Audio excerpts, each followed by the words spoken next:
civil defence or whoever, but there's someone running a big operation in here, getting a whole lot of clothing and food and supplies down to the people in Waiora. So we're doing that. I'm doing that at the moment.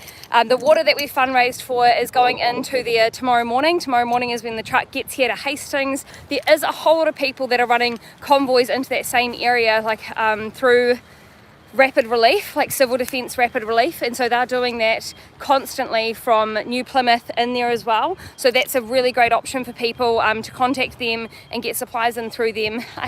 That's not here at this place, just because here there's very few trips, and all of it is really specified by the Army of what they need in, and they give us direction, bag it up, box it up, and then it goes out into people. So that's how it's operating down here.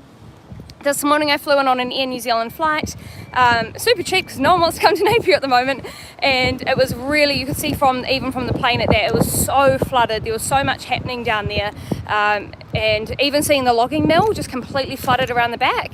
But I actually ended up, because I couldn't get an Uber or anything, I ended up hitchhiking from Napier into Hastings, because finally the express motorway got open, so it was quite backed up. So I ended up just saying to someone, hey, can I jump in your car? And they dropped me in here, which was awesome. So I've connected with people in here and just helping them out as much as I'm useful, right? If I'm not useful, I wouldn't be here, but thankfully they do need help and we can help, so that's great.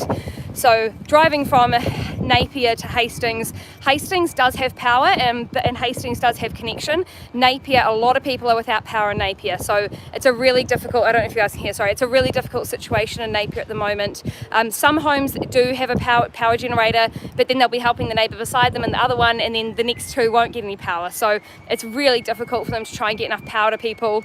People can't charge their phones. They say that it's difficult. They really need a radio giving them up-to-date constantly advice on which roads are open, which roads are shut. And so that's probably an area that someone that's got a lot more connections in that kind of area could do something like that, that knows this area a lot better than I can. Pointless for me because I don't even know where I am right now. It's my first time being in this whole town, so there's no point for me doing it, but if someone could do it, that's amazing. At the moment it looks terrible, I'm telling you guys. I mean, we've come for, I keep saying we, but it's only me here, so I don't know why I'm saying we. I came from Christchurch. We went through a whole lot of awful earthquakes, which lots of people know about. So the relief that they're doing here is so similar to what we went through back there. Me and my family all volunteered during that time for a long time to try and help people as much as we could. So that's something that I'm passionate about. So it's cool being here and just seeing the community feel, and you know, if you've been through it, what it's like holding the trauma of something that's really horrible that's happened to your town. So it's cool just being here and being able to help them with what they're going through. But it is going to be a massive cleanup effort as well, because coming on that drive from Napier into Hastings, it was bad, and they were saying, oh, this isn't anything compared to how it's like in other areas, but it was really bad. Like, we're seeing upturned cars, caravans, there's like fridges on roofs that people may have shoved up there just to try and keep it safe. Heaps of the apples are destroyed, like heaps of the crops are destroyed. I saw it and it was really sad and really gross, but a whole lot of dead sheep were stuck in a fence, like their necks are through the fence. Anyway, it was horrible, but there's a lot of that happening up and down, obviously everywhere, and a huge amount of life that's been lost. They do think the estimates the numbers are a lot higher than what people know at the moment, just simply because there's a lot of areas that they haven't been able to get into. There's a lot of civil defence force here. They're doing an amazing job. Heaps of groups, from Red Cross to Rapid Relief, everybody. There's everybody helping here. Lots of locals are getting stuck in and helping, which is amazing. So it's really cool to see so many people. Oh, and even, I'll turn this around. Can I turn this around? I've never done a live on YouTube. But as you can see here, there's all these cars and trucks backed up to let stuff in. So these are the smaller trucks, and then the bigger 18-wheelers get let in on the other side, which is gate 13, and they come and drop in heaps of supplies, which is amazing.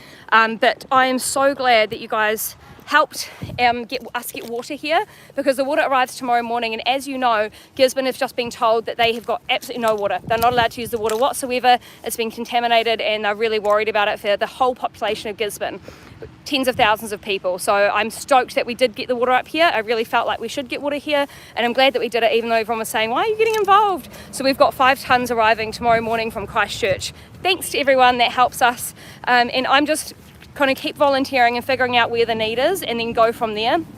We obviously said to the Mayor of Wairau that, I keep saying that wrong, sorry. I don't know these town names very well because I've never been here before, but we told the mayor that we were going to give him the water, so we've been trying to get hold of him today, and the minute we do get hold of him, we're going to see if he still needs the water, and if not, we'll get it to the very next town, whichever one's closest that needs it the most. So we're just doing the best we can with the resources we have, and then just trying to help people. And yeah, that's it. But I'm going to start doing a lot more lives on YouTube because stuff Facebook. So yeah, that's me. I'm going to go back inside and keep helping now. And a massive shout out to YPAC, because when I ran in there before and the guy gave me a massive roll of big plastic bags and big sacks that we've been able to give to these guys, so then we can bag up heaps of the clothes because we ran out of boxes. So cheers to him, because that was amazing and super helpful. So yeah, I'm going to go and keep helping, and goodbye, and I'll keep you guys updated. If I go anywhere interesting and have something to show you, it'll come up here first. Alright.